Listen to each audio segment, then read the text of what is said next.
তো সেই কমেন্টগুলো দেখুন। বলা হয়েছে সিনেমা যখন নেই কিছু তো করতে হবে, তাই এমপি হয়ে গেল। এবার রাজ্যসভায় রিলিজ হবে মন মানে না মানে না মন মানে না। শেষে আপনিও, আপনাকে সবার থেকে আলাদা ভেবেছিলাম। আপনাকে আমার খুবই পছন্দ করতাম। আপনি দারুণ ডিগনিটি মেনটেন করেছেন। খুব দরকার ছিল কি এটার? কিসের জন্য এই জগতে পা রাখলেন? তোমার ছবি আর দেখব না। এবার সংসদে শুধুই কুহু। বাংলা সিনেমার অবস্থা খুব খারাপ। এ মা, কি করবে?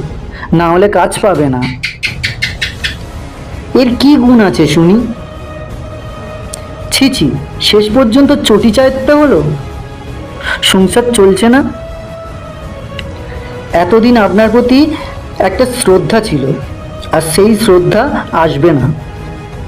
শেষ পর্যন্ত রঞ্জিত মল্লিকের মতো একজন ব্যক্তি ও মেয়ে চোরের দলে নাম লেখালো। সম্মান তো পাবে না, লোকে বলবে চোর। কিন্তু লোভ মানুষকে কোথায় টেনে নিয়ে যায় এটাই ভাবছি।